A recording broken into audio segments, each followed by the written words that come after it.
Io con gli amici voi sul punto autostrade a giù e quelli che indovina poi camion sa vincere, io vinco quasi sempre.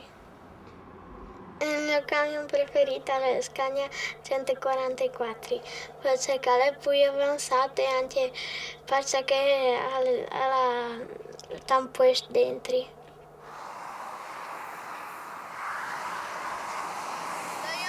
Arriva un Volvo o un Mercedes, sai. E arriva e riconosci dal punto di autostrada i camion spaccia che chiali un po' le strutture, cioè che le fatte, e un po' canti il rumore. Con chi eri anche in momento all'asilo e comprare le solite riviste di camions che si chiamano tutto trasporti. Intanto stavi vedendo le figure e chiatti un poster e lo vedi.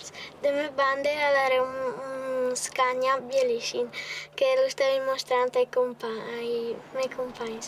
E invece di che altre bande erano femmine crotte e che altri si sono impressionati. Quando io non li saluti, loro mi pivetti, mi fanno di tutto. Invece quando io li saluti, loro non si girano neanche. Dopo la aiuole.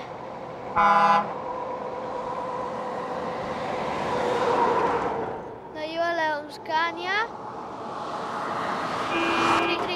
Secondo me il camion migliore è prima il Scania, dopo un DAF e dopo un Iveco. Quella è un DAF 95 e quella è anche un Iveco Eurostar. Ne ho vari alla 314, qualche volta con che poi io mai faccio doprare, ma al massimo mi faccio doprare che è il piccolo e che è più grande. Invece che il medio è più difficile perché va più veloce di tutti e due. Che modelli Fiat che alle 5066 va nafte alla 2600 di cilindrade, 36 cavalli, 2600 giri e arriva fino a una velocità di 30 km/h. Non mi piacciono tanto i trattori come perché non tu puoi andare in autostrade e non tu puoi portare come fiero o altre robe, tu puoi portare solo robe agricole. E invece con i camion tu puoi portare ciò che tu puoi andare in autostrada, ma non tu puoi andare tan facilmente in dei campi. Le rotte sono bagnate, perché se non tu hai le doppie trazioni tu rischi di paltanarti e ti sticlama qualcuno che ti tiri fuori.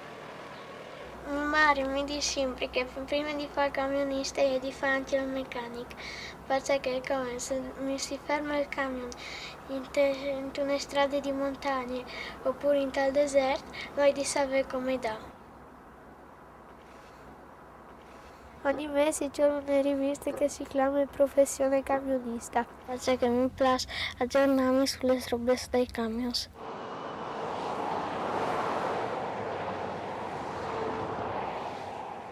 Qualche camionista mi ha detto che fare il camionista è un lavoro pesante, invece qualcun altro mi ha detto che io lo potrei fare. Volerei là in America comprare un camion americano e torno qui.